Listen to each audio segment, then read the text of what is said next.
Ambassador Threxel walked through the empty halls of the human embassy, and his 4 hearts beat faster with each step. Something was very wrong. The lights were still on. The computers hummed quietly. A cup of coffee sat on a desk, still warm to the touch. But there were no humans anywhere. He pressed his communication device. "Security Chief, send a team to the human embassy immediately. The entire building is empty." Within the hour, security teams searched every corner of the massive embassy complex. They found nothing. No bodies.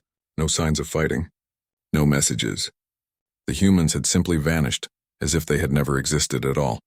Threxel stood in the main office of Ambassador Chen, the human who had been his friend for 15 years. Chen's desk was organized, his computer was locked, and his family photo still sat in its silver frame. Everything looked normal except that Chen and every other human were gone. The emergency alert spread across the galaxy like wildfire. Every species checked their human populations. The results came back within hours, and they were all the same. Earth was empty. The human colonies on 200 worlds were abandoned. Human ships drifted in space with no crew. Human stations orbited silently around distant stars. 2 trillion humans had disappeared without making a single sound. The Galactic Council called an emergency meeting. Representatives from 47 species gathered in the Great Chamber, their voices rising in confusion and fear. Council Director Zalthris, a tall being with silver skin and wise eyes, raised his hands for silence. "We must remain calm," Zalthris said, his voice echoing through the chamber. "There must be a logical explanation. Perhaps the humans discovered some threat and evacuated. Perhaps this is a technical error in our sensors. We will investigate and find answers." But Threxel noticed something that made his blood run cold. Director Zalthris looked scared. In all his years of service, Threxel had never seen fear in those ancient eyes. The Krellian ambassador stood up, his red armor gleaming. "The humans were our engineers. They maintained our power systems. Who will fix them now?" The Sethrak representative hissed in agreement. "Human doctors treated our sick. Human teachers educated our young. Human merchants transported our goods. What will we do without them?" "We will manage," Zalthris said firmly. "We are advanced civilizations. We survived before humans joined the Council. We will survive now." But as the days passed, cracks began to appear in the galaxy's smooth surface. The first problem was trade. Humans operated most of the shipping companies. They knew the safe routes through dangerous space. They maintained the cargo ships and managed the schedules. Without them, goods stopped moving. Planets that depended on food shipments began to worry. Factories that needed raw materials shut down. The second problem was communication. The quantum network that allowed instant messages across the galaxy was built by humans. They understood its complex systems. When parts of it began to fail, no one knew how to fix it. Whole sectors went dark, unable to talk to the rest of the galaxy. The third problem was peace. For 50 years, humans had mediated disputes between species. They were patient and fair. Everyone trusted them to find solutions. But now old arguments began again. Border disputes that had been settled years ago were reopened. Trade disagreements turned into threats. The Krellian Dominion and the Sethrak Collective had fought a terrible war 200 years ago. Millions had died. The humans had brought them together, helped them talk, and built a lasting peace. But now, without human mediators, the old hatred began to burn again. Threxel watched all of this with growing horror. He formed a small team to investigate the disappearance. They went to Earth first, hoping to find clues. Earth was the strangest thing Threxel had ever seen. The cities were clean and empty. Power still flowed. Water still ran through pipes. Gardens grew with automated care. But there were no people anywhere. No pets either. Even the animals in the zoos were gone. They searched homes and found nothing unusual. Families had left food in refrigerators. Children's toys lay scattered on floors. Books sat half-read on tables. It looked like everyone had simply stood up one day and walked away from their lives. But then Threxel's team found the warehouses. Huge storage buildings near the spaceports, and they were completely empty. Records showed they had been full of supplies just weeks before the disappearance. Someone had carefully removed everything and shipped it away. "This was planned," said Dr. Venix, a scientist on Threxel's team. "They took supplies. They emptied warehouses. This was not sudden. They prepared for this. They checked the spaceports next. The log showed thousands of cargo ships leaving Earth over the past 5 years, all traveling to unknown destinations. The ships had filed false flight plans. No one had questioned it because humans managed most of the traffic control systems. They fooled us, Threxel said quietly. For years they prepared to leave and we never noticed. The team searched for any message, any explanation. They found nothing until Threxel thought to check the council archives. Deep in the database, hidden in layers of security, was a file set to appear 3 months after the last human logged out of the system. Threxel opened it with shaking hands. It was a text message, simple and short. To the Galactic Council, we served you for 50 years. We built your ships, fixed your machines, taught your children, healed your sick, and kept your peace. We asked for very little in return. Now we are leaving. Do not look for us. You will not find us. We hope you can take care of yourselves. Good luck, you will need it. No signature. No explanation of where they went or why. Just a simple goodbye that felt like a slap across the face. Threxel sat in the empty archive room for a long time, reading the message again and again. Around him, the galaxy was falling apart. Trade had collapsed. Communication was failing. Wars were starting, and the humans who had held everything together were gone. He thought about his friend Chen. They had shared meals together. They had talked about their families. Chen had always been kind and patient, even when other species treated humans like servants. Threxel had never thanked him properly. He had never realized how much work Chen and all the other humans did to keep the galaxy running smoothly. Now it was too late. The humans were gone and they were not coming back. Threxel stood up slowly. He had to return to the council and report his findings. He had to tell them that humanity's disappearance was not an accident or an attack. It was a choice. The humans had chosen to leave. As his ship lifted off from Earth's surface, Threxel looked down at the beautiful blue planet below. Empty cities sparkled in the sunlight. Empty roads stretched across continents. Empty homes waited for families that would never return. And somewhere out in the vast darkness of space, 2 trillion humans were traveling to a destination no one else knew. They had left behind a galaxy that had depended on them completely. Now that galaxy would have to learn to survive without them, if it could. 3 months had passed since the humans disappeared, and the galaxy was dying. Threxel stood in the council chamber and watched civilizations that had stood for thousands of years tear each other apart over food shipments and trade routes. The Great Chamber, once a place of dignified debate, had become a marketplace of desperate deals and angry accusations. The Ventari system needs medical supplies, Threxel pleaded to the assembly. Our hospitals are running out of medicine. The human pharmaceutical companies produced most of our treatments. Everyone needs medicine, snapped the Krellian ambassador. Why should you get priority? The humans made medicine for my people too. We can make our own medicine, said Ambassador Yorth of the Plexian Alliance. Humans were not the only ones with knowledge. Then why have you made none in 3 months? Threxel shot back. The truth was simple and terrible. The humans had not just made things. They had made things efficiently, cheaply, and in huge quantities. Other species could manufacture medicine or build ships or grow food, but not fast enough, not good enough, and not cheap enough to supply a galaxy of trillions. Director Zalthris tried to maintain order, but even he was struggling. The quantum communication network had failed in 12 sectors. Ships were getting lost because the navigation beacons were offline. Power grids were failing on colony worlds. Everything the humans had built and maintained was breaking down, and no one knew how to fix it all. The economy collapsed first. The galactic credit, once stable and trusted, lost half its value in a month. The banking system that humans had designed and operated was too complex for anyone else to manage. Transactions failed. Accounts were frozen. Entire planetary economies ground to a halt.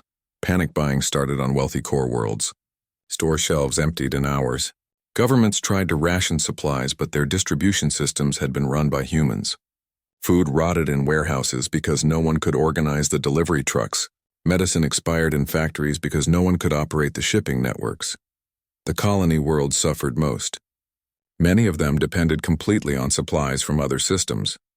When the ships stopped coming, people began to starve. Governors sent desperate pleas for help, but there was no help to send. Every world was struggling with its own crisis. Threxel received a message from his home world. His sister's family was among thousands being evacuated from their colony. The terraforming systems had failed and no one could repair them. In 6 months, the atmosphere would become toxic. They had to abandon a world they had lived on for 3 generations. The humans maintained the terraforming systems, his sister said in her message, her voice breaking. They came once a year to check everything and make repairs. We never learned how to do it ourselves. Why would we? The humans always did it. Threxil had no answer for her. The war started in the 4th month. The Krellian Dominion accused the Sethrak Collective of stealing water shipments. The Sethrak accused the Krellians of attacking their cargo ships. Without human mediators, there was no one both sides trusted to investigate. Border skirmishes became battles. Battles became invasions. Within weeks, the war that humans had ended 50 years ago had begun again, bigger and more brutal than before. Other conflicts erupted across the galaxy. Species that had lived in peace under human negotiation now fought over resources, territory, and old grievances. The Council's peacekeeping forces, trained and led by human officers, fell apart without leadership. Soldiers deserted to defend their own worlds. Threxil continued his investigation because it was the only thing he could do. He assembled a team of scientists and historians from different species. They traveled to human colonies, searching for any clue about where humanity had gone. On a colony world called New Vancouver, they made a disturbing discovery. The agricultural robots were still working, tending vast fields of crops with no one to harvest them. But the robots' programming had been modified recently. They were set to operate autonomously for exactly 50 years. They planned this for decades, Dr. Vennick said, examining the robot code. Look at this. The modifications were made 5 years ago, but the planning goes back much further. They slowly changed the programming so the systems could run without supervision. On another colony, they found automated factories producing spare parts and storing them in sealed warehouses. The factories would run for 20 years before shutting down. It was like the humans had tried to leave behind everything their neighbors might need. If only those neighbors could figure out how to use it, but the galaxy was falling apart too fast for careful learning. Threxil and his team traveled to the human homeworld of Earth again. This time they searched the government archives more carefully. They found something that made Threxil's blood turn cold. Council meeting records from 15 years ago showed humans proposing a technology-sharing program. The humans had offered to teach other species how to maintain the quantum network, how to operate the banking systems, how to repair terraforming equipment. The proposal had included thousands of human volunteers willing to teach for free. The Council had voted it down. 38 species against, only 9 in favor. Threxil found the debate records. He read the arguments against the proposal with growing shame. Why should we spend resources learning these tasks when humans do them so well? One ambassador had argued. The humans want to make themselves less necessary so they can demand higher wages. Another had claimed. This is a waste of time. Let the humans do what they do best, and we will focus on more important matters, a third had said. The humans had tried again 5 years later with a similar proposal. It was rejected again. They had tried a third time, offering to include the training as part of their existing contracts at no extra cost. Still rejected, Threxil kept reading and found more. Humans had requested better representation on the Council, proportional to their population and contribution. Denied because humans reproduced too quickly and might gain too much voting power. Humans had asked for seats on the Council's Security Committee. Denied because peacekeeping is their role, not policymaking. Humans had proposed reforms to make the Council more efficient and fair. Every single proposal was blocked. For 50 years, humanity had served the galaxy. They had asked for little and given much, and for 50 years the galaxy had taken their service for granted, assuming it would last forever. We did this to ourselves, Threxil said to his team. We treated them like servants. We refused to learn from them. We kept them in their place, and when they got tired of it, they left. Dr. Venix pulled up another file. Look at this. It is a speech that Ambassador Chen gave to the Council 7 years ago. It was not included in the official records. Threxil read Chen's words, and each sentence felt like a knife in his chest. We are not asking for gratitude, Chen had said. We are asking for partnership. We are asking to be treated as equals, not as the help. We are asking you to learn what we know, so that you do not depend on us forever. Dependence breeds resentment on both sides. Let us teach you. Let us work together as true partners, because one day we might not be here, and you need to be ready for that." The council had applauded politely and then moved on to other business. Threxil closed the file and looked at his team. Outside the archive building, Earth's empty city stood silent in the afternoon sun. Somewhere out in the galaxy, his civilization was tearing itself apart, and the humans who could have stopped it were gone, never to return. 1 year after the humans left, the Galactic Council held its final meeting. Only 23 species sent representatives. Some could no longer afford the journey. Others were at war and refused to sit in the same room as their enemies. Several species had fallen into civil war and had no functioning government to send anyone at all. Threxil looked around the great chamber and felt a deep sadness. This room had once been filled with hope and cooperation. Now it felt like a tomb. Director Zalthris stood at the center, and he looked like he had aged 100 years. His silver skin had turned dull gray. His movements were slow and tired. "My friends," Zalthris began, but someone laughed bitterly at the word friends. He continued anyway. "We face a choice today. We can continue the council, or we can acknowledge that it no longer serves any purpose. I will not pretend that things are well. They are not. We are scattered. We are broken. We are alone." The Krellian ambassador stood up, and his armor was scarred from battle. "The council is already dead. We are just here to bury it. My government has withdrawn from all treaties. We will defend our own interests now." "As will we," said the Sethrak representative. "The council failed to prevent war. It failed to maintain order. It failed to protect its members. What use is it?" One by one, ambassadors stood and announced their withdrawal. Some were angry. Some were sad. Some just seemed tired of fighting. Threxil waited until the room was quiet again. Then he stood. "Before we end this, you should know what I discovered," he said. "I have spent a year investigating the human disappearance. I have traveled to dozens of worlds. I have read thousands of files, and I have learned the truth about why they left." Every eye in the chamber turned to him. "The humans did not disappear," Threxil said. "They left. They planned their departure for decades. They prepared their systems to run without them. They tried to teach us how to maintain what they built, and we refused to learn." He activated a holographic display that showed the council voting records. "Here are the proposals humans made over 50 years. Education programs, technology sharing, training initiatives. Every single one was rejected. We told them to stay in their place. We told them we did not need to learn what they knew. We were wrong. What does it matter now?" Someone shouted. "They are gone. Knowing why changes nothing." "It matters because we did this to ourselves," Threxil said, his voice rising. "We had the greatest civilization the galaxy had ever seen. We had peace. We had prosperity. We had a species willing to serve us and teach us and help us grow. And we treated them like tools, like machines. We never saw them as equals." Director Zalthris spoke quietly. "I have reviewed the same records. Ambassador Threxil is correct. I myself voted against human proposals, thinking them unnecessary. I believed we were wise enough to lead, and they were content to follow. I was a fool." The chamber fell silent. The weight of their collective failure pressed down on everyone present. "I have more to show you," Threxil said. He pulled up another file, this one found deep in the human embassy computers. The humans left instruction manuals, detailed guides on how to maintain everything they built. The quantum network, the banking systems, the terraforming equipment, the medical fabricators, everything. Hope flickered on some faces. "Then we can rebuild," someone said. "We can use their guides to repair what is broken." "Look at them," Threxil said, displaying the documents. Each manual is thousands of pages long. The quantum network guide alone requires understanding mathematics that only human physicists studied. The banking system needs knowledge of economic theories that humans developed. Even with these guides, it would take us decades to learn what we need to know. And we do not have decades, Dr. Venix added. She had joined Threxil at the council meeting to present their findings. The colony worlds are failing. The wars are expanding. The economy has collapsed.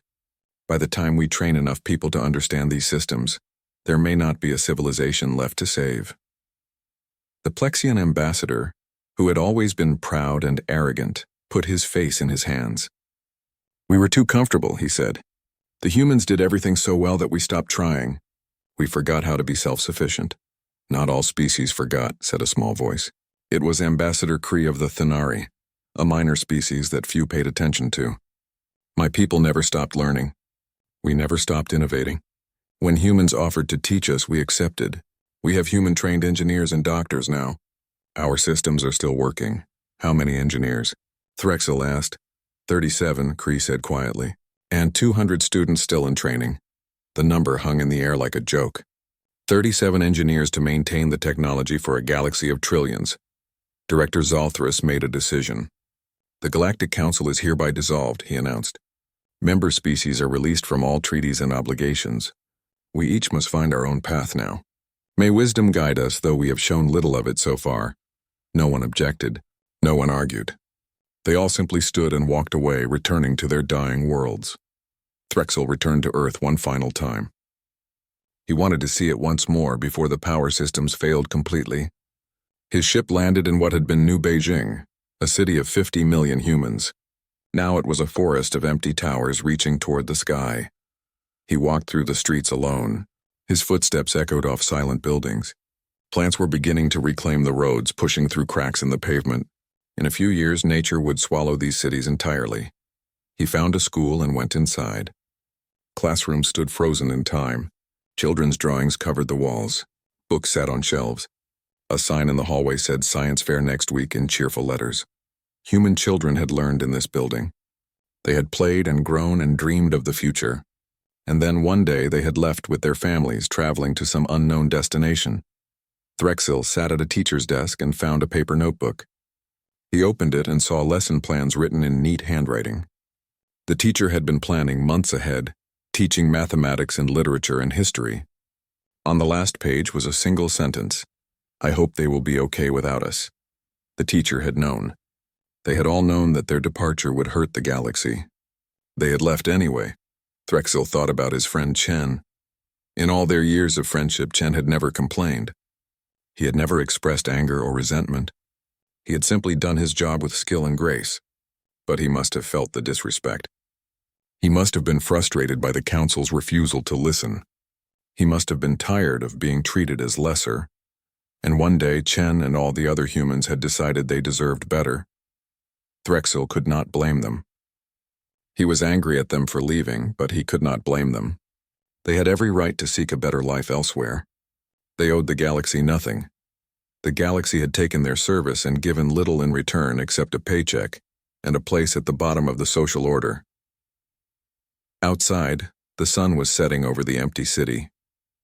Red light painted the towers gold and orange. It was beautiful and sad. Threxel left the school and walked back to his ship. As he lifted off from Earth for the last time, he looked down at the planet. The continents were dark now. The power grids were finally failing. Soon Earth would be just another dead world, a monument to humanity's time in the galaxy.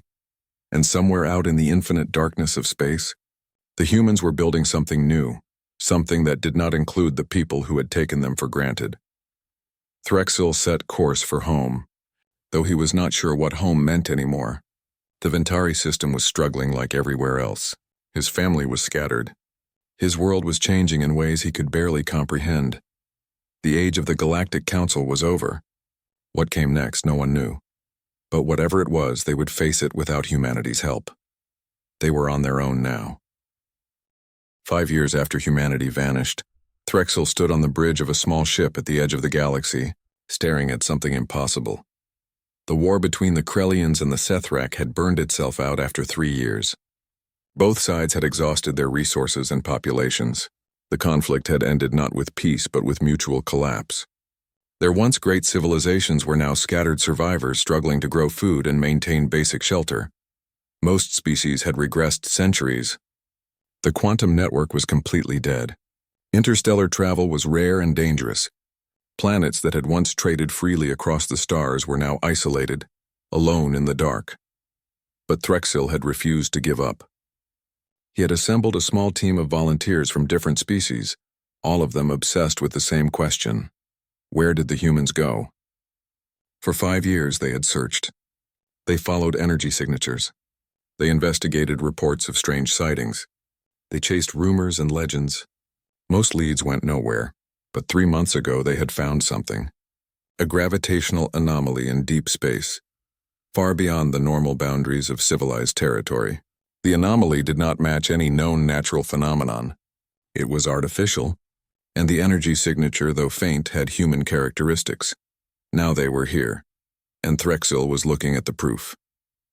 A massive structure floated in the void, larger than any city he had ever seen. It was damaged and abandoned, but it was definitely human-made. "It's a construction platform," said Dr. Venix, her instruments scanning the structure. "They built something here, something enormous." The team brought their ship alongside the platform and docked. They put on environment suits and entered through an airlock that still functioned. Inside, the corridors were dark and cold, but the air was still breathable. They found workstations with human equipment. They found living quarters where workers had slept. They found a cafeteria with tables and chairs sized for human bodies. This had been a thriving workplace once, full of people working towards some great purpose. "How long ago?" Threxil asked. "Based on the dust and decay, about 8 years, Dr. Venix said. They abandoned this place before they left the galaxy. They split up to search the massive platform. Threxil found a control room with computers that still held power from backup generators. He activated a terminal and began searching files. Most data had been wiped, but fragments remained. Schematics for ships unlike anything he had seen. Calculations involving spatial dimensions beyond the normal 3. References to something called the Far Journey Project. Then he found video logs. His hands shook as he activated the first one. A human woman appeared on the screen. She wore a work uniform and looked tired but excited. Behind her, Threxil could see other humans working at various stations. "Day 412, the woman said. "We've completed the 7th test. The dimensional fold held for 18 seconds this time. Dr. Okafor thinks we can stabilize it within the next month. If we're right, if this actually works, we won't just be able to travel faster than light. We'll be able to travel to places light can't even reach." The log ended. Threxil played another one. This time it was an older man with gray hair. "Day 960, he said. "The prototype is complete. Tomorrow we test it at full power. If it succeeds, we can begin building the colony ships. Every human in the galaxy could be relocated within 5 years. But I have to be honest. I'm scared. Not of the technology. That works. I'm scared of leaving everyone else behind." He paused and looked directly at the camera. "The Council still won't listen. We showed them the sensor data. We showed them the projections. They think we're making it up to gain leverage. They don't understand. Something is coming. Something that will destroy everything in this galaxy. And it will be here in less than 2 centuries. The log ended abruptly. Threxil searched for more, his heart's pounding. He found one final video, dated a month before humanity's disappearance. A group of humans stood together in what looked like a conference room. Ambassador Chen was among them. He looked older than Threxil remembered and very tired. A woman at the head of the table spoke. "The Council has rejected our final proposal. They will not authorize an evacuation. They will not allow us to use Council resources to save who we can. They've accused us of creating panic for political gain." Chen shook his head slowly. "We tried. For 10 years we tried to warn them. We offered to build ships for everyone. We offered to take any species that wanted to come with us, but they wouldn't listen. So what do?" Someone asked. The woman squared her shoulders. "We save ourselves. We save the few species who believed us. We execute the evacuation plan, and we leave the rest to their fate." "That feels wrong," Chen said quietly. "Abandoning them." "They abandoned themselves," the woman replied. "We gave them every chance. We owe them nothing more." The video ended. Threxil stood in the dark control room, feeling numb. He called his team together and showed them what he had found. They watched the videos in silence. "They were trying to save everyone," Dr. Venix said softly. "Not just themselves, everyone." "What did that human say?" asked Kree, the Thenari ambassador who had joined the mission. "Something is coming." "What did he mean?" They searched the computers for hours. Finally, they found a scientific report buried in corrupted files. Dr. Venix read it aloud, her voice shaking. The humans detected an extragalactic radiation wave moving through space. It's not natural. The energy signature suggests an artificial origin. The wave sterilizes everything in its path. All organic life dies. All electronic systems fail. It's traveling at approximately 1/10 light speed. and it's heading directly toward the Milky Way galaxy. When? Threxel asked, though he dreaded the answer. Dr. Venix checked the calculations. Based on these numbers, it will reach the outer rim of our galaxy in approximately 195 years from now. The team stood in stunned silence. 2 centuries seemed like a long time, but Threxel knew better. Building the infrastructure to evacuate trillions of people would take decades. Organizing the evacuation would take decades more. The humans had planned to start immediately and barely have enough time. They tried to tell us, Threxel said. This is why they wanted to teach us their technology. This is why they pushed for faster decision-making in the council. They were trying to prepare us. And we called them alarmists, Kree said bitterly. My people were lucky. We listened when the humans offered us space on their ships. 3,000 Thenari left with humanity. The rest of us stayed behind. How many did they save? Threxil asked. Kree pulled up a file she had brought with her. Based on the records I've seen, approximately 40 million non-humans accepted the human offer, mostly from small minor species that the council paid little attention to. The big species, the powerful ones, they all refused. They thought humans were trying to trick them. 40 million saved out of trillions. It was a drop in an ocean. Where did they go? Dr. Venix wondered. This platform is just a construction site. Where are the colony ships now? They searched the platform for 3 days and found a star chart. It showed a route leading out of the galaxy entirely, toward the neighboring Andromeda galaxy. At the current location of Andromeda, someone had written 2 words: New Home. They left the galaxy, Threxel said.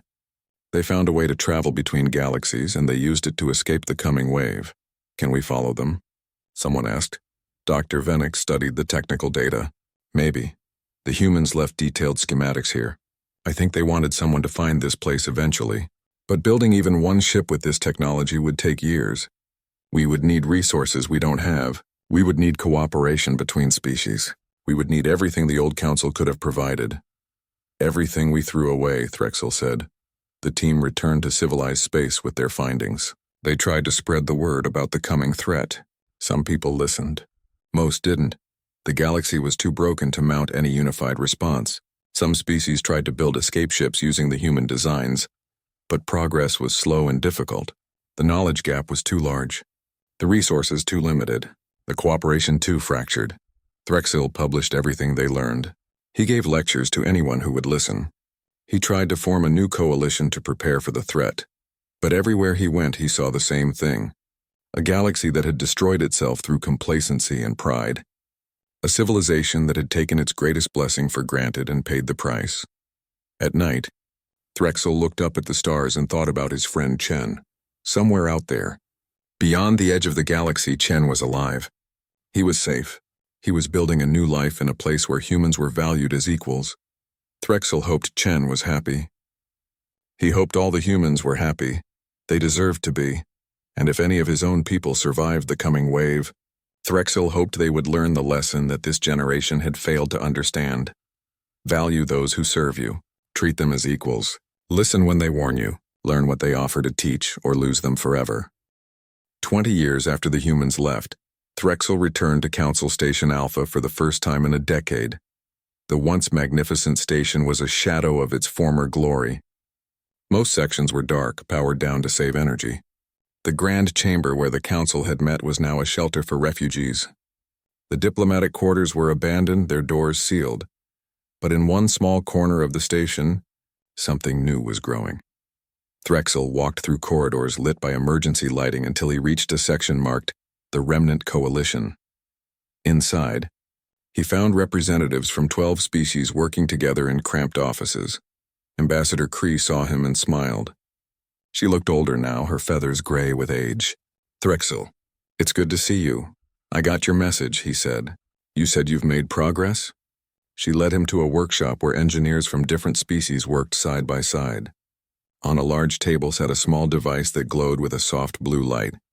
We call it a dimensional fold generator, Kree explained. It's based on human technology from the construction platform you found. It took us 15 years, but we finally built one that works. Threxil stared at the device. It was crude compared to what humans could have made, but it represented something important. Hope. Does it work? He asked. Small scale, yes. We've tested it successfully. We can create a stable fold in space that connects 2 points across vast distances. It's the same principle humans use to leave the galaxy.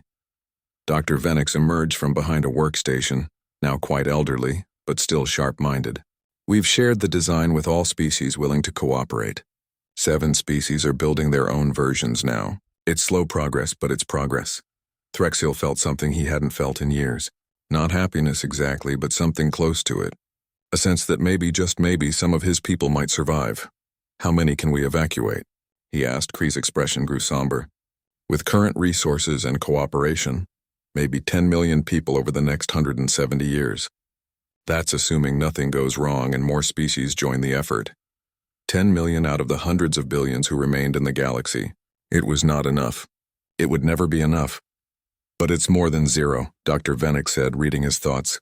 The humans left us the knowledge. They didn't have to do that. They could have kept it to themselves and left us to die. But they gave us a chance. Threxil nodded slowly. Have you tried to contact them? Every day, Kree said. We broadcast messages toward Andromeda. We've received no response. Either they can't hear us or they've chosen not to answer. They showed Threxil the rest of their work. A small fleet of ships being built using adapted human designs. Training programs teaching the next generation how to maintain and improve the technology. Cooperation agreements between species that had been enemies just years ago. It was not the grand, powerful civilization that had existed before. It was small and fragile and desperate, but it was something. That night, Threxil stood in the observation deck and looked out at the stars. He held a datapad containing a message he had written and rewritten 100 times. Finally, he activated the long-range transmitter and sent the message toward Andromeda. This is Ambassador Threxil of the Ventari to any humans who might receive this transmission. 20 years ago you left us. We did not understand why at the time. We did not realize how much we depended on you. We did not appreciate what you gave us. We treated you as servants when you deserved to be our equals. We were fools.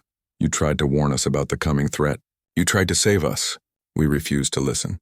That failure is ours, not yours. You owe us nothing. But I want you to know that some of us learned. Too late, but we learned. We found the construction platform you left behind. We found the knowledge you placed there for us to discover. We are trying to use it to save who we can. It won't be many. We don't have your skills or your numbers or your unity. But we're trying. And we're doing it as equals now. The species working together have learned that cooperation is not weakness. That learning from each other is strength. That every voice deserves to be heard. We learned this from you. From watching what you built and how you lived. From seeing what we lost when you were gone. I don't expect a response. I don't expect forgiveness. I just wanted you to know that your example changed some of us. That your legacy is more than the technology you left behind. It's the lesson you taught us by leaving. My friend Chen once told me that dependence breeds resentment on both sides. I didn't understand what he meant then. I do now. You freed yourself from our dependence. And in doing so, you forced us to learn how to stand on our own. Some of us won't make it. Most of us won't make it. But those who survive will be different from those who came before. Stronger. More humble. More willing to value those who serve alongside them. If any humans receive this message, please know this. You were the best thing that ever happened to the Galactic Council. We didn't deserve you. We didn't appreciate you.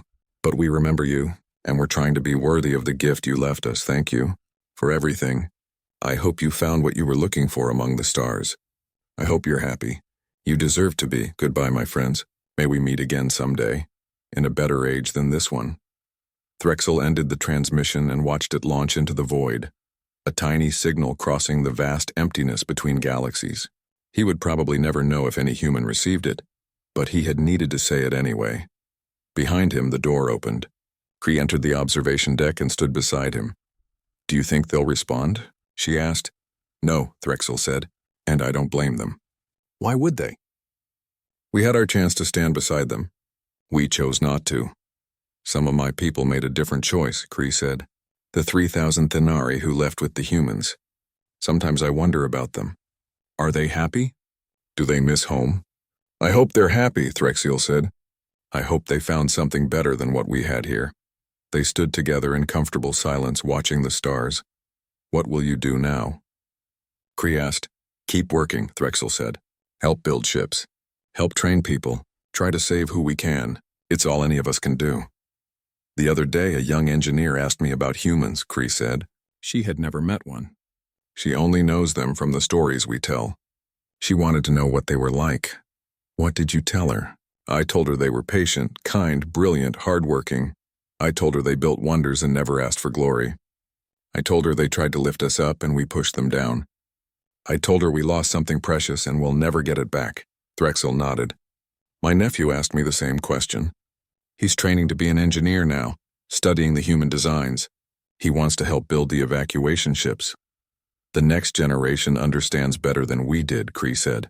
They grew up in the ruins of our mistakes. They know the cost of taking others for granted. Maybe that's the real legacy, Threxel said. Not the technology. Not the manuals. The lesson.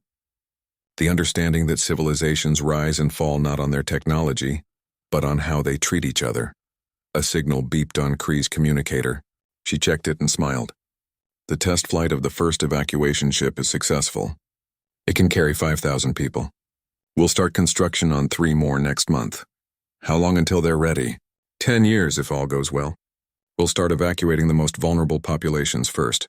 Children, scientists, engineers, people who can help build a new civilization wherever we end up. Where will we go?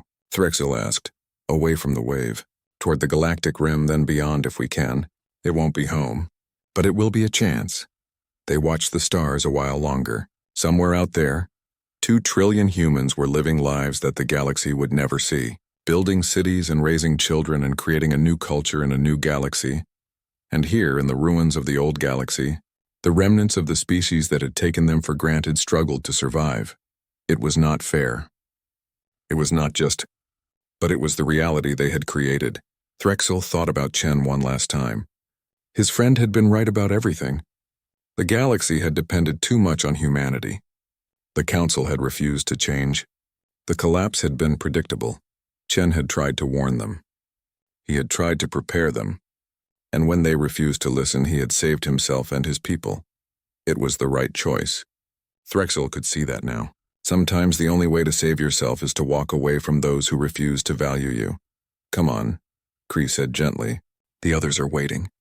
We have work to do. Threxel followed her back into the station. Behind them, the stars shone in the darkness, unchanged and unchanging. The age of humanity in the Milky Way was over. They had come, they had given everything they had, and they had left when it became clear they would never be truly valued. What remained was their legacy. Not just machines and manuals, but a lesson burned into the collective memory of every species that survived. Value those who serve you. Treat them as equals. Listen when they speak. Learn what they teach. Work together as partners, not as masters and servants. The galaxy had learned this lesson too late to save itself. But perhaps, somewhere in the darkness between the stars, the refugees who escaped would remember. Perhaps they would build something better. Perhaps one day in some distant future, if any humans ever returned to the Milky Way, they would find a civilization that had learned to be worthy of them.